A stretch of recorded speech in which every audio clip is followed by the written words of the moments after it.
나누겠습니다. 하나님 말씀은 사도행전 9장 26절입니다. 31절까지 우리 한 절씩 교독하겠습니다.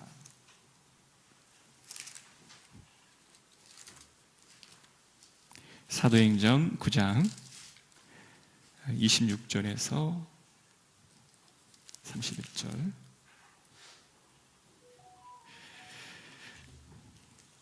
교독합니다. 사울이 예루살렘에 가서 제자들을 사귀고자 하나 다 두려워하여 그가 제자됨을 믿지 아니하니 바나바가 데리고 사도들에게 가서 그가 길에서 어떻게 주를 보았는지와 주께서 그에게 말씀하신 일과 담에색에서 그가 어떻게 예수의 이름으로 담대히 말하였는지를 전하니라.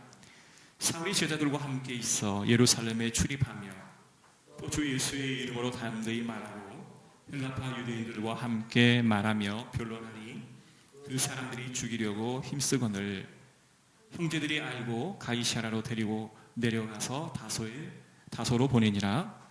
그리하여 그들이 서가고 주를 경외함과 성령의 위로로 진행하여 수가 더 많아지니라. 아멘. 우리가 인생을 살다 보면 수많은 변화에 직면하게 됩니다.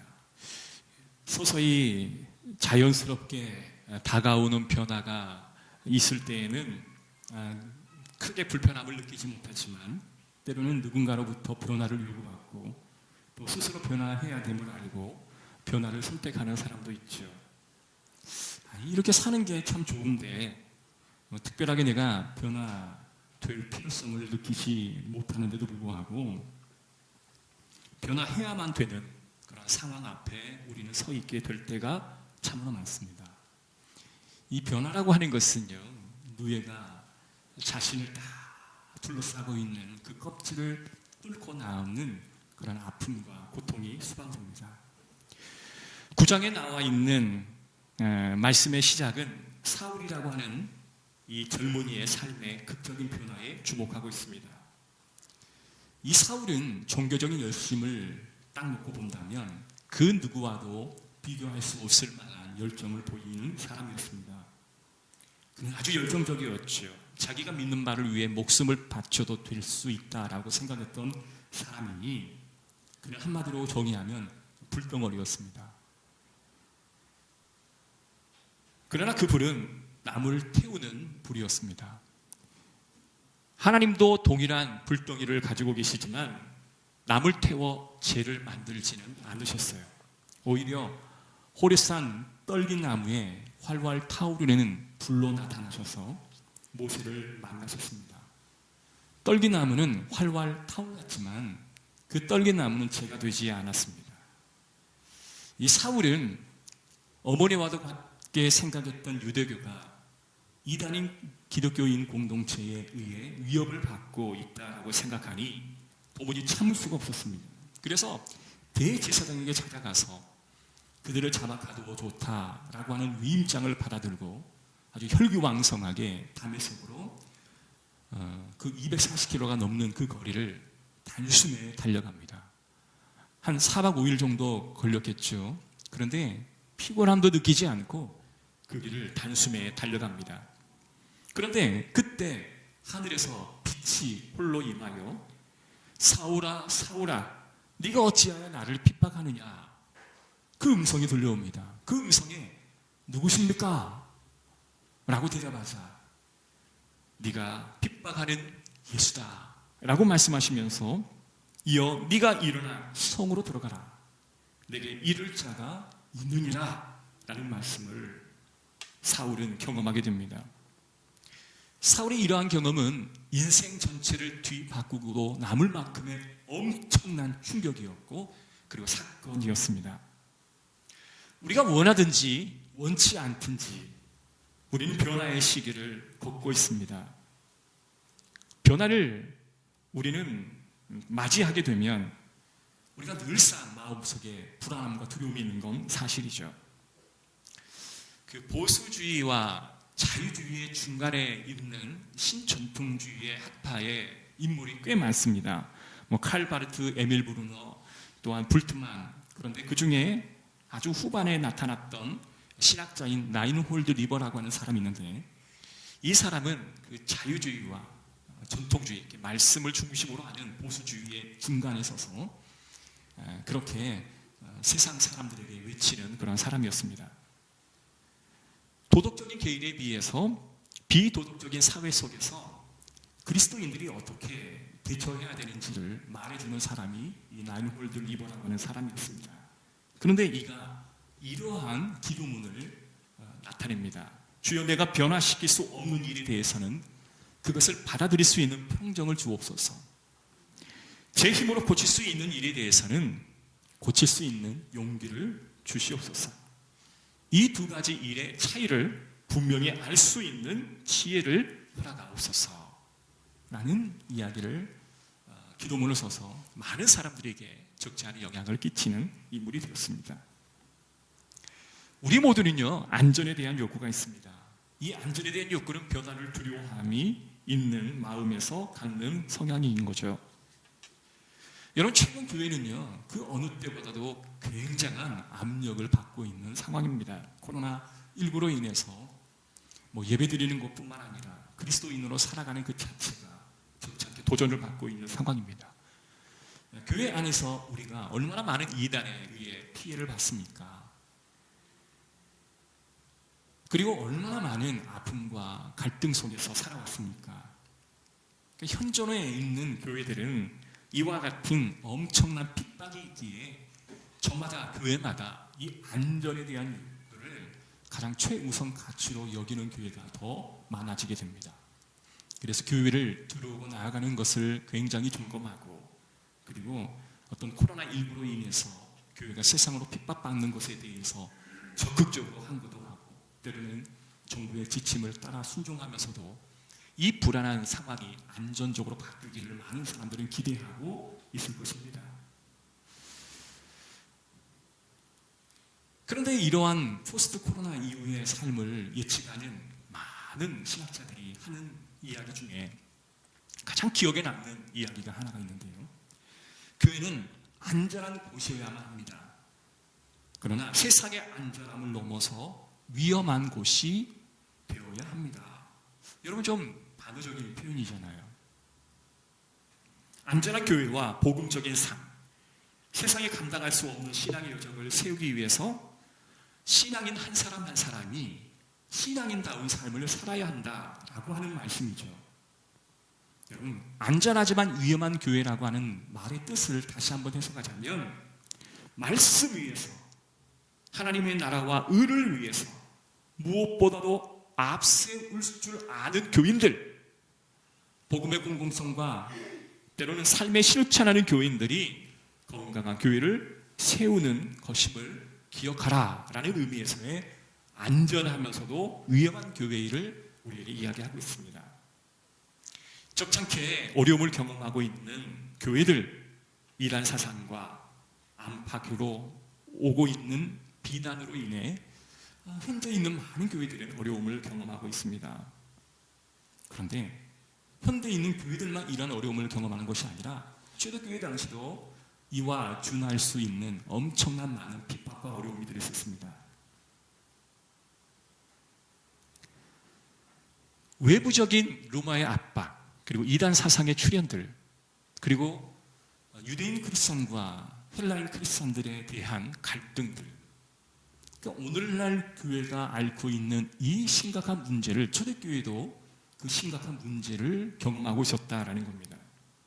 그런데 오늘 본문은 좀 다른 결의 이야기를 우리에게 해주고 있습니다. 바로 사울이라고 하는 핍박자를 공동체에 받아들여야 될 것인가, 아니면 거부해야 될 것인가 라고 하는 주제를 우리에게 제시하므로 안정감을 추구하는 사람들에게 돌을 던지는 그와 같은 주제를 제기하고 있는 상황이죠. 여러분, 외부에 받기도 어려운데 그렇게 핍박하는 사울을 받아들인다고 한다면 그 공동체의 안정감은 더 깨지기가 쉽지 않겠습니까? 26절에 있는 말씀을 제가 읽어드릴게요. 사울이 예루살렘에 가서 제자들을 사귀고자 하니 다 두려워하여 그가 제자됨을 믿지 아니하니. 사도라고 일컫는 사람들은 어려운 환경 속에서 주의 복음을 증거하기에 훈련되어 있는 사람들입니다.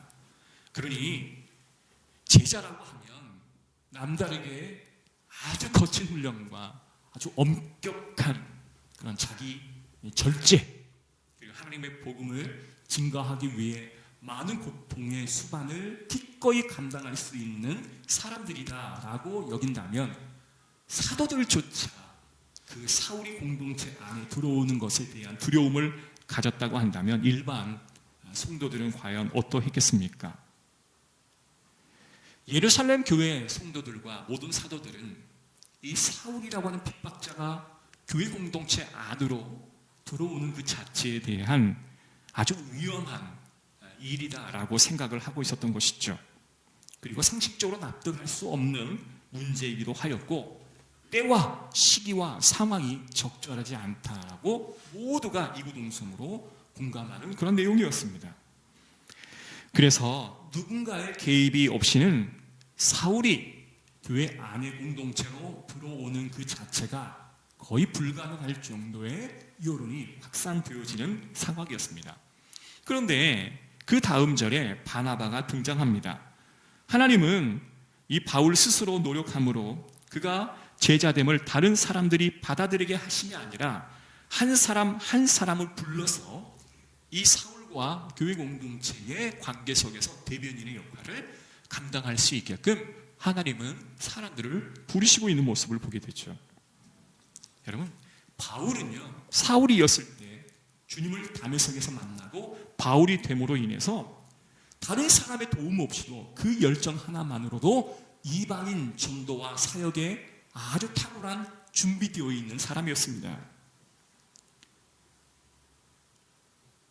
그런데 이 사울은 그가 다메섹 도상에서 하나님의 강력한 영적인 임재에 체험을 하고, 그리고 아나니에게 찾아가서 그에게 안수를 받고, 그리고 느낀 몇 가지가 있었는데, 열심히 살았지만 예수 없는 열심은 헛된 것이구나 라고 하는 자기 인식이 있었어요. 진리가 아닌 것에 최선을 다해 살았던 삶이 얼마나 허망한지도 그가 깨닫게 된 거죠.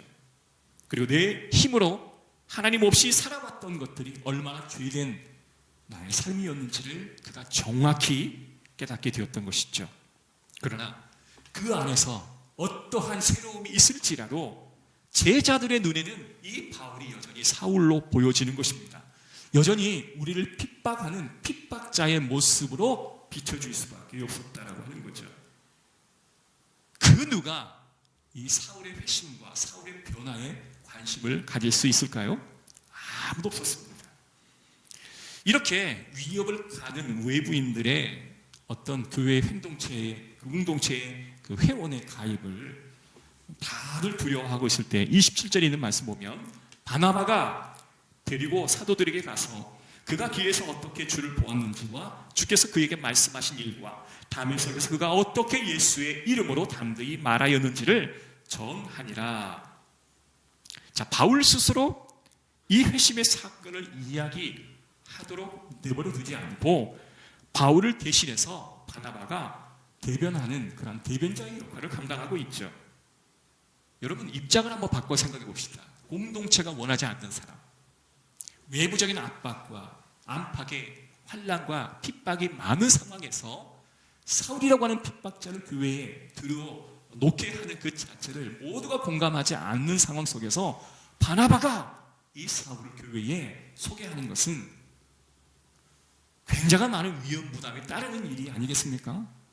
괜시리 잘못 일을 했다가 일이 잘못되기를 한다면 그 모든 책임을 이 바나바가 다 져야 되는 상황이기 때문에, 이 일을 적극적으로 할 필요가 없는 사람인 거죠. 그런데 본문을 보면 바나바가 바울에 대해서 뭐라고 이야기하냐면, 바울이 예수 그리스도를 만난 사건은 이러하니라 라고 그 사건을 전하고 있어요. 바나바가 느꼈던 어떤 주관적인 생각을 전하는 것이 아니라 바울에게 나타나신 하나님의 그 모습, 예수 그리스도의 사건을 담대히 전하였던 것입니다. 그의 마음의 상태를 이야기하지 않았던 것이고, 바울에게서 들었던 이야기를 전한 것뿐이었습니다. 그런데 그 말을 들었을 때 사람들의 반응과 호응은 어떠했을까요? 예루살렘 교회는요, 성교를 위해서 우리끼리만의 그 안정감을 내려놓고 여전히 위험해 보이는 이 핍박자인 이 사울을 공동체 일원으로 받아들이게 되었습니다. 참으로 놀라운 일이 일어나게 되었던 거죠. 그래서 사울이 공동체 일원으로 받아들여줄 수 있는 아주 혁혁한 공을 세웠던 사람이 바나바임을 우리는 부인할 수 없을 것입니다. 그래서 바나바를 우리는 일명 다리를 놓는 사람이다 라고 이야기를 부르는 것이죠. 그런데요, 먼저 우리가 고민해야 될 문제가 뭐냐면 하나님의 복음을 땅끝까지 증거하는 그 선교를 감당하는데 바울은 공동체의 동의를 먼저 구했다라고 하는 그 점을 우리는 꼭 기억해야 합니다. 바로 교회가 하나님의 영적인 질서와 영적인 소통이 꼭 필요하다라고 하는 사실을 이 바울은 정확히 알았던 것이죠. 이 바울이 가지고 있는 마음의 어떤 성품상 아무나 할 수 없는 그런 다메섹 도상에서 하나님의 영적인 체험을 했기에 이것은요, 아주 그가 자신 만만하고 그리고 이전에 있는 중요하게 생각했던 가치를 다 내려놓고 복음 증거의 사명의 가치를 자신의 제1의 사명으로 가질 수 있을 만큼 영적인 신비한 체험을 했던 거예요. 그러니 그와 같은 영적인 신비한 체험으로 인해 또 자신의 열정이 가미가 되어서 그 무슨 일도 두려워하지 않고 감당할 수 있는 그런 여력이 있었던 사람이 바로 바울이라고 하는 사람입니다. 그런데요, 바울은 자기 혼자서 그 일을 감당하겠다고 생각하는 그 이상을 뛰어넘어 공동체의 동의를 구하는 일에 그는 적극적으로 나서고 있는 모습을 보게 되죠.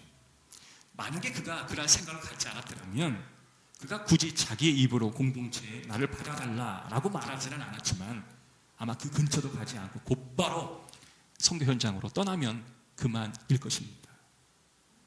여러분, 우리가 정리해 본다면 누가 예루살렘 교회와 이 바울의 사이를 연결해 주는 사람이 되었습니까? 누가 사울과 예루살렘 교회의 다리 역할을 했습니까? 하나님은요, 공동체 안에 바나바와 같은 사람을 필요로 하십니다. 한 사람의 헛된 종교적인 열심을 쫓아 나아가는 사람에게 하나님을 만날 수 있도록 그리고 그 공동체에 그런 영접을 받을 수 있도록 그 다리를 역할해 주는 사람이 필요하다라는 거죠. 사도행전 4장에 보면 이 바나바에 대한 소개가 나와 있는데요. 그는 구브로 사람입니다. 그의 원래 이름은 요셉이라는 사람이었어요. 그가 사역을 하다가 얼마나 많은 사람들에게 도움을 주었는지 그는 위로의 아들이라고 하는 닉네임을 얻게 되죠. 그가 어느 순간에 갑자기 하나님의 일하심이 필요해서 그냥 혜성처럼 등장해서 하나님의 일을 감당하는 것은 결코 아니었습니다. 그는 평상시에도 남을 위로하는 일을 잘했던 사람이었습니다. 그리고 교회 공동체가 어려우면 자신의 밭을 팔아서 그 비용을 교회에다가 헌납할 만큼의 그런 공동체를 사랑하는 마음이 강했고 하나님을 사랑하는 마음이 굉장히 강했던 사람이었습니다. 우리가 주목해야 될 것은 하나님이 갑자기 바나바를 사용했던 것은 아니라는 겁니다. 그가 절체절명의 위기의 순간에 하나님과 백성들과의 관계를 중재할 수 있는 그 역할을 감당하기까지 그는 매일의 삶에서 철저히 훈련하고 철저히 교육받고 철저히 자신의 성품을 연단하는 그 작업을 게을리지 하지 않았음을 우리는 발견해야 합니다. 28절과 29절에 있는 말씀 보니까 사울이 제자들과 함께 있어 예루살렘에 출입하며 또 주 예수의 이름으로 담대히 말하고 헬라파 유대인들과 함께 말하며 변론하니 그 사람들이 죽이려고 힘쓰거늘. 자, 모든 공동체의 환대를 받고 정식 회원으로 입적하게 되죠. 그리고 나서 그가 선교의 명령을 이행할 때 헬라파 유대인들이 그에게 엄청난 많은 위협을 가하게 되었다라는 겁니다. 그런데 오히려 그들에게 복음을 증거할 때 그 모든 다리를 놓아주었던 바나바, 그리고 그를 환대해 주었던 공동체가 오히려 그를 지지하고 그를 격려하고 그의 뒤에 배경이 되어주는 그 일들을 감당하게 되었다라는 겁니다. 얼마나 아름다운 이야기입니까? 그런데 31절에 있는 말씀 보니까 그리하여 온 유대와 갈릴리와 사마리아 교회가 평안하여 든든히 서가고 주를 경외함과 성령의 위로로 진행하여 수가 더 많아지니라. 할렐루야. 그래서 이 사울이 공동체에 들어오게 되었고 공동체의 환대를 받고 사역을 감당할 때 그 열매가 가히 풍성할 정도로 수가 더해지고 풍게 되었다라고 하는 아름다운 이야기를 우리에게 전해주고 있는 것이죠. 그런데 본문은 바나바와 이 다윗, 그 바울, 이 두 사람만을 소개하는 게 아니라 또 한 명의 사람을 소개합니다. 이 바나바는 그를 공동체에 소개하는 역할을 감당했지만 아나니아라고 하는 이 한 사람을 또한 소개함으로 그가 영적인 지지를 받는, 그리고 영적인 과정을 어떻게 거쳐가고 있는가를 보여주는 그런 사례로 지금 이 아나니아를 소개하고 있습니다. 9장의 말씀 보니까 아나니아도 하나님의 백성 그리스도의 제자라고 기록을 하고 있습니다. 주님께서 환상 중에 이 사울에게 너는 아나니에게 찾아가라. 9장 10절에 보면 그때에 다메섹에 아나니아라고 하는 제자가 있더니 주께서 환상 중에 불러 이르시되 아나니아야 하시거늘 대답하되 주여 내가 여기 있나이다 하니.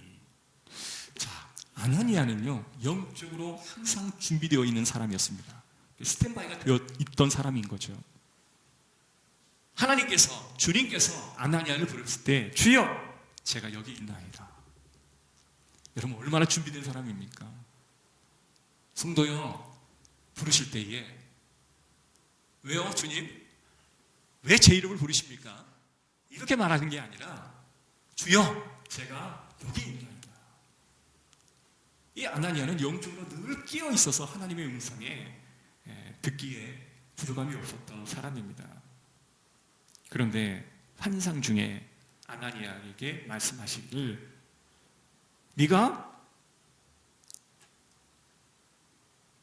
사울이라고 하는 그 사람을 찾아가라 라고 말씀하십니다. 여러분 찾아오는 사람에게 영적인 대화를 하는 것은 뭐 그리 어려운 일은 아닙니다. 아니 내게 찾아오는 사람과 나누는 대화가 뭐가 그렇게 어렵겠습니까? 우리 황만수 집사님이 일주일에 한 몇 번을 저에게 꼭 연락을 하셔요.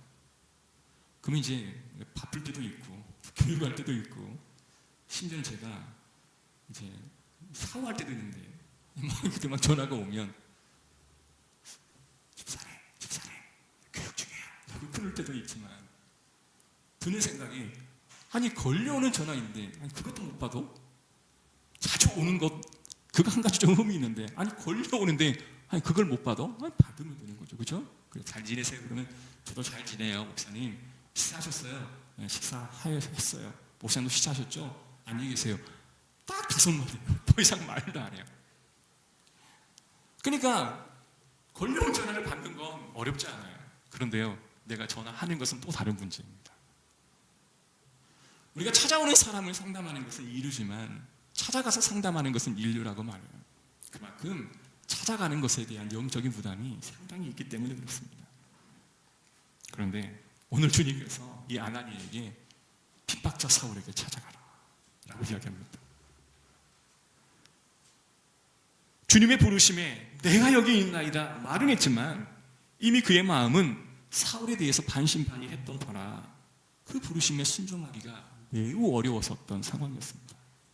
13절 말씀을 읽어보면 아나니아가 대답하되 주여 이 사람에 대하여 내가 여러 사람에게 듣사온즉 그가 예루살렘에서 주의 성도에게 적지 않은 해를 끼쳤다 하더니 하나님 이 사람이 들어오면 공동체에 위험할 것 같아요. 안 하면 안 될까요? 그런 사울이 아나니아의 마음에도 탐탁치 않게 생각했던 것이 사실입니다. 주의 성도들이 생각했던 그 사울에 대한 어떤 견해, 판단 그것을 대신해서 자신의 감정을 투사해서 말한 것은 결코 아니었습니다. 그러니까 다른 말로 말하면 나는 그 사람에 대해서 호의적인 마음을 갖고 있는데 누군가가 그 사람에 대해서 적의적인 감정을 갖고 있다라고 말해서 자신의 감정을 싹 숨기고 다른 사람이 하는 것처럼 말하는 그런 식의 말은 아니었다라고 하는 겁니다. 팩트는 뭐냐면 모든 사람이 그를 위험하게 생각하고 있었던 것이 사실이에요. 이 아나니아는 자신의 감정을 숨길 마음이 결코 없었습니다. 그저 모든 사람이 사울이 공동체에 들어오는 것을 원치 않습니다. 저도 마찬가지입니다. 라고 생각했던 거죠. 그러나 저는 이 본문을 통해서 한 가지 깨닫는 것은 예수님께서 친히 제자를 부르시고 그 제자도의 길을 걷게 하실 때에 이와 같은 과정을 주님은 사용하시는구나 라고 하는 것을 알게 되었습니다. 내가 완전히 동의하지 않아도, 내가 불편함을 느끼고 있어도 하나님의 뜻을 헤아리며 순종하는 과정이 제자됨의 과정임을 보았다는 것입니다. 완전히 동의하지는 못하고 마음을 열어 솔직하게 주님께 이야기하는 이 아나니아, 주님께 그 마음의 불편함을 이야기하고 솔직한 이 아나니아에게 주님은 어떠한 강요도 하지 않으셨습니다. 여러분, 영적 돌봄을 하는 그런 전문가의 과정을 밟기를 원하는 저로서도 사람들에게 적절한 솔루션을 제공해 주는 그 일을 해야 한다라고 저는 한 25년 동안 그렇게 살아왔던 삶이었습니다. 여러분, 목사 많이 좋아하고요. 목사가 말씀의 기준으로 이게 옳다, 이게 그르다 라고 정의 내려주는 것 굉장히 익숙하고 편합니다. 그런데요, 제가 그 사목 현장에서 많은 사람들을 만나고 대화를 하면서 마음속에 와닿는 한 가지 사실은 뭐냐면, 저희가 하는 그 사목 현장에 학생들이 올 때 그 사람이 오는 목적은 뭐냐면요, 딱 한 가지예요. 사람을 매일매일 접하고 만나는데 그 사람에게 어떻게 하면 효과적인 돌봄을 할 수 있는 어떤 말하는 방법, 상대방의 마음을 읽는 방법, 그리고 그 사람의 내용을 우리가 정확하게 인식해서 알고 그 사람을 긍정적인 삶으로 안내할 수 있는 그런 기술을 배우고 싶어 하는 사람들이 오는 공동체예요. 그러니 많은 사람들은 그 일을 하겠다고 작정하는 그 자체가 그 사람의 선함을 나타내주고 있다고 저희는 믿습니다. 웬만하면 사회적인 기준으로 나쁜 사람들은 안 옵니다. 착한 사람들만 와요. 그래서 제가 착하다는 말은 결코 아니지만 이제 그렇게 마음을 먹기가 사실 어려워요. 근데도요, 그런 분들에게 제가 개인 슈퍼 비전을 하게 돼서 이렇게 하세요, 저렇게 하세요 하면요, 엄청난 저항을 갖습니다. 준비된 사람도 이렇게 하라 저렇게 하라면 저항을 갖는데, 그래서 항상 내 마음속에 드는 게 뭐냐면 결코 내가 이래라 저래라 말하지 말자. 지금까지 내가 익숙해 왔고 살아왔던 그런 패턴이 이것이니 이렇게 하세요 저렇게 하세요 라고 내가 판단 내려주지 말자 라는 생각을 갖게 되었습니다. 그리고 왜 그런 마음을 갖게 되었는지, 왜 그런 불편한 마음을 갖게 되었는지를 또 질문하다 보면 어느새 본인이 내가 이래서 이러한 마음을 갖게 되었고 이래서 내가 마음의 불편함을 가졌구나라고 하는 이랬구나라고 하는 체험을 얻게 되더라고요. 그래서 그것을 한번 경험하다 보면 결코 이래라 저래라 뭐라고 말하지 않는 것을 보게 됩니다. 또 어떤 사람들은 그런 저의 모습을 통해서 왜 말해주지 않지라고 생각할 수도 있습니다. 그러나 말해준다고 해서 그렇게 살아가는 것은 결코 아니더라고요. 사도행전 9장 15절 16절에 있는 말씀을 보면 주께서 이르시되 가라, 이 사람은 내 이름으로 이방인과 임금들과 이스라엘 자손들에게 전하기 위해 택한 나의 그릇이라. 네 이름을 위하여 얼마나 고난을 받아야 할 것을 내가 그에게 보이리라 하시니. 주님은요, 이 아나니아에게 뭐라고 말씀하시냐면 이렇게 저렇게 이렇게 말하는 게 아니라 하나님의 나라의 확장을 위해 택한 그릇이야. 그가 가야 할 길도 만만치가 않아. 그도 고난의 길을 가게 될 거야 라고 말씀해 주는 거야.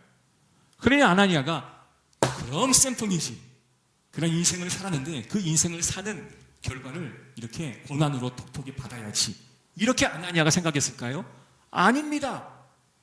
하나님의 계획이 이런 것이구나 라고 생각을 하고, 불편하지만 그 다리를 그냥 순종함으로 한 걸음 한 걸음을 내딛는 아나니아의 모습을 보게 되었던 것이죠.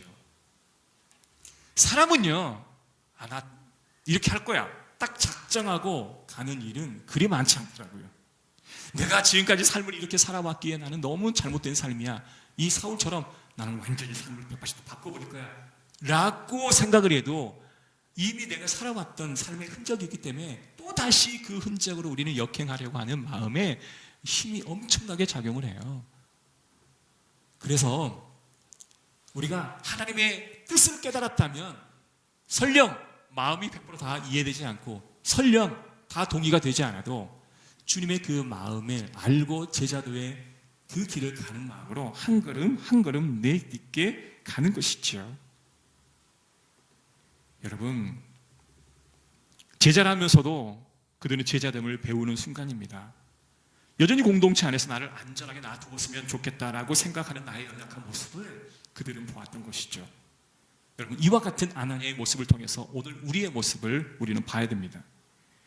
주님은 말씀하셨지만 새로운 모험에 대해서 내가 준비되어 있지 않기에 솔직하게 그 마음을 고백할 수 있어야 하는 것이죠.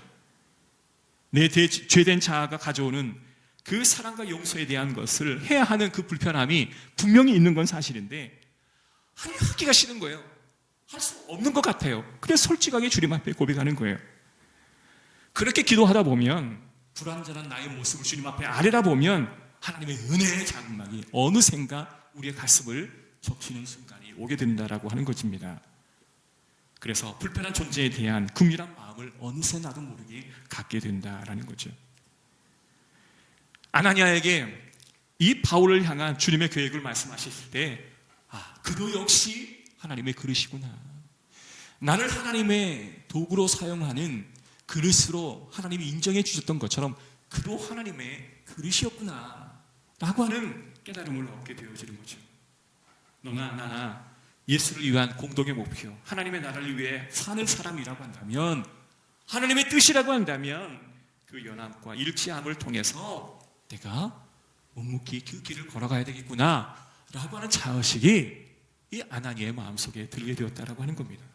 여러분, 사도행전을 기록했던 누가는 바로 이와 같은 사실을 모든 백성들에게 전해주고자 했던 것이죠.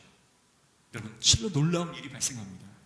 아나니아가 주님의 말씀에 순종하여 굴복하고 이 사울을 안수를 하게 될 때 형제 사울아 라는 고백을 이 아나니아의 입술 속에서 고백하게 됩니다.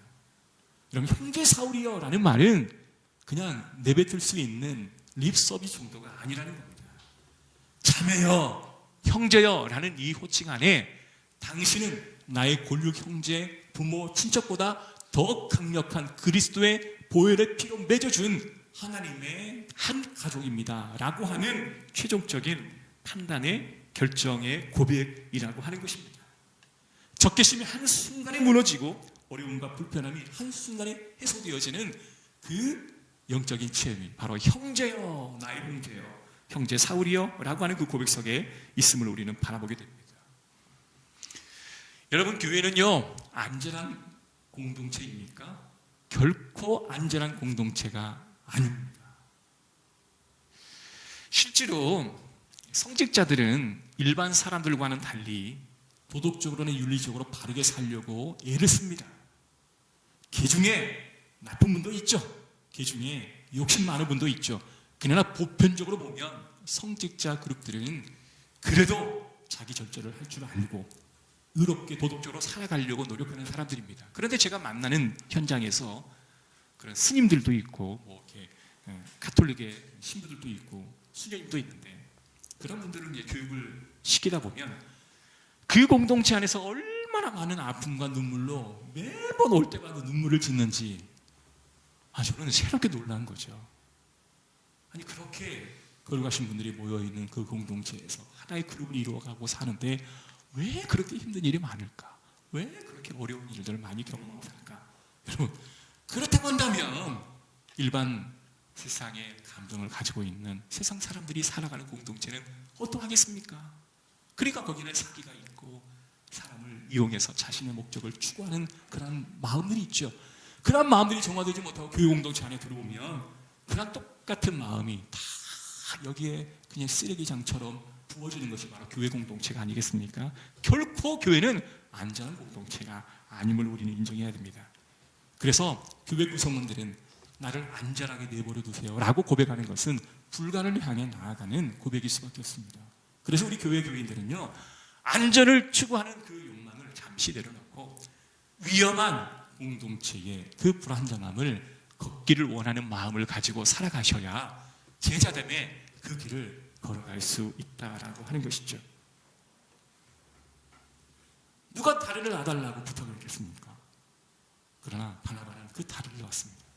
누가 영적으로 이 사울을 보증하라고 누가 시켰습니까? 사람 시키지 않았어요. 그 누구도 권면하지 않았습니다. 그러나 주님이 하시기를 원하시니 그 일을 하게 되었던 거죠. 노아도 방주를 지으라 했을 때 저 바다에다가 넓은 대양에다가 해변가에 나무 목재를 깎아다가 멋진 방주를 지었더라면 아마 인류 최초 가장 큰 배를 지은 위대한 사람이라고 하는 그 어떠한 평가? 기니스북에 오를 만한 평가를 낳고 인정받지 않았을까요? 근데 하나님 요구는 저 산에다가 방주를 지으라는 거죠. 얼마나 많은 조소와 비난이 있었겠습니까? 그러나 그렇다 할지라도 노아는 하나님의 뜻에 순종하여 모든 인류와 하나님의 창조물이 다 심판받아야 될 그 상황에 8명의 사람을 새 희망을 시작할 수 있는 기회를 제공하고 또 암수 짝짓을 지어 그 보존할 수 있는 축복을 이 노아를 통해 하나님 허락해 주셨던 것을 우리는 바라봐야 됩니다. 그래서 성도 여러분, 우리는 다리를 놔야 하고 우리는 영적인 지지를 해줘야 되는 사람이 되어야 할 것입니다. 저는 우리 교회가 건강한 교회가 되기를 꿈꿨습니다. 그런데 이 건강한 교회라고 하는 이 생각의 신념이 아무런 문제가 없이 그렇게 공동체를 이루어야 한다라고 하는 생각도 했던 것 같아요. 그런데 제가 임상사목을 하면서도 이렇게 자꾸 깨어지는 그런 관계를 바라보면서 이것들이 어떻게 회복되어져 가는 것을 제가 눈으로 체험하고 그래서 그런 교회를 꿈꾸는 것이 제가 10이라는 한 7, 8 정도 더 높은 비중을 차지하고 있습니다. 여러분, 우리가 꿈꾸는 건강한 교회란 안전한 교회가 결코 아님을 우리 스스로 인정해야 됩니다. 내가 안전을 요구한다면 그 생각을 내려놓고 하나님의 계획 안에서 하나님이 꿈꾸시는 계획과 뜻이 무엇인지를 알고 그것이 좀 힘들지라도 걸어가는 그 과정을 통해서 하나님은 하나님의 그 계획을 이 땅 가운데 실현시켜 주실 줄로 믿습니다. 여러분, 다리를 연결하시고 영적인 지지를 하셔서 모두가 하나님의 꿈을 이루는 그 아름다운 공동체 되기를 주의 이름으로 축복합니다. 기도하겠습니다. 하나님, 오늘 말씀대로 우리 교회가 그렇게 되게 하시고 우리 모든 성도들이 그러한 사람들이 되게 하옵소서. 예수 그리스도의 이름으로 기도합니다. 아멘. 우리 찬양하겠습니다.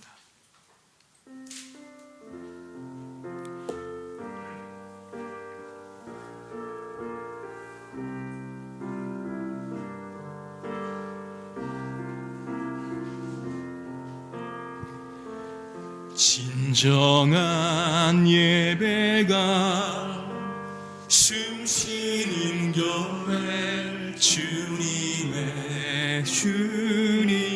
되시는 교회, 믿음의 기도가 쌓이는 교회, 최고의 찬양을 드리는 교회, 말씀이 살아 움직이는 교회, 성도의 사랑이 넘치는 교회, 섬김과 헌신이 기쁨이 되어 열매 맺는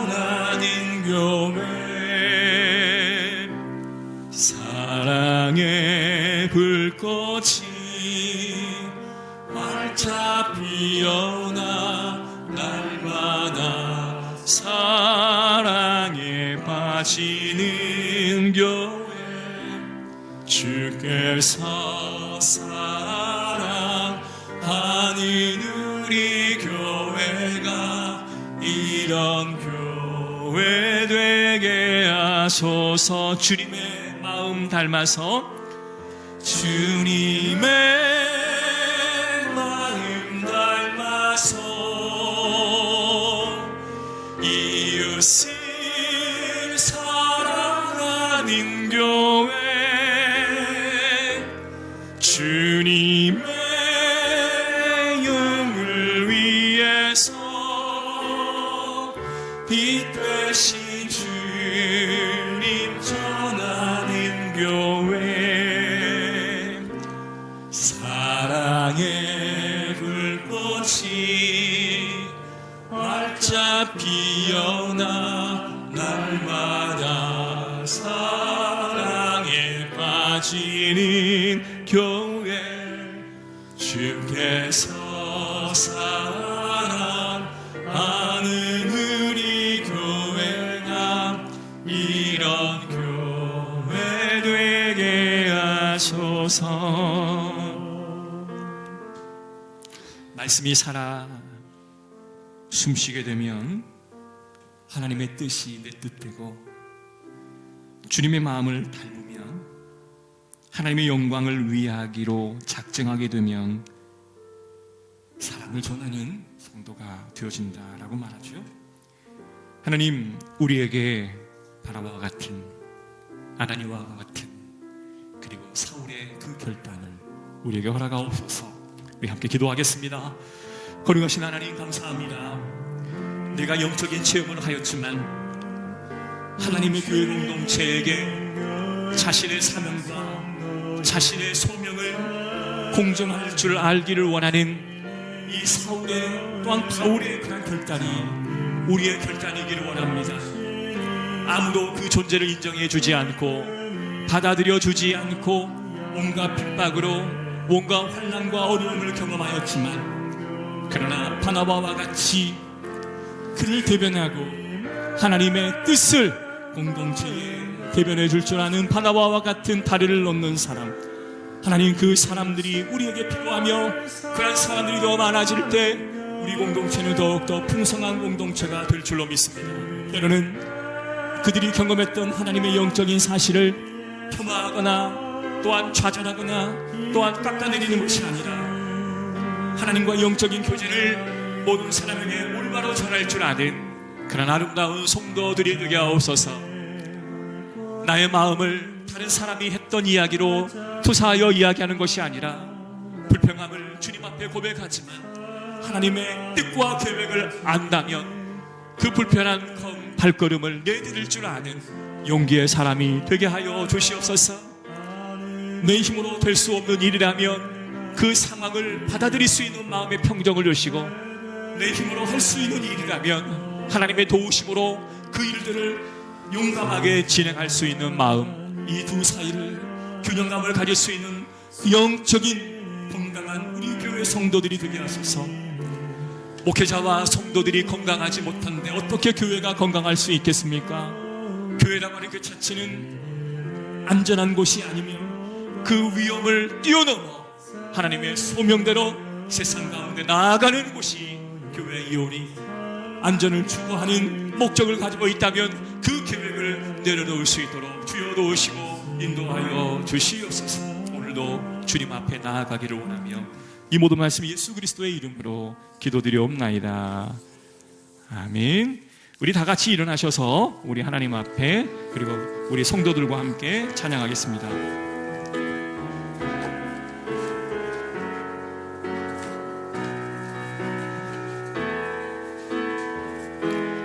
너는 시냇가에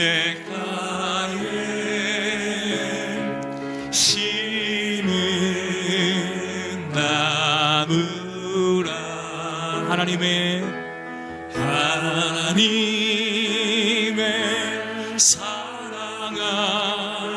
안에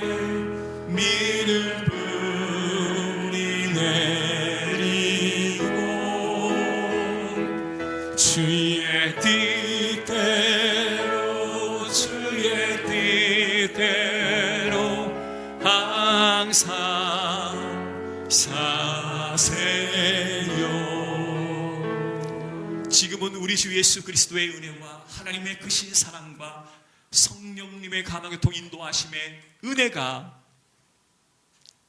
바울처럼 바나바처럼 아나니아처럼 하나님의 놀라운 믿음의 도구가 되기를 원하는 우리 성도들 머리머리 위에 온라인으로 예배드리는 우리 연로하시고 또한 병약한 우리 모든 성도들 머리머리 위에 지금으로부터 영원토록 함께 있을지어다. 아멘.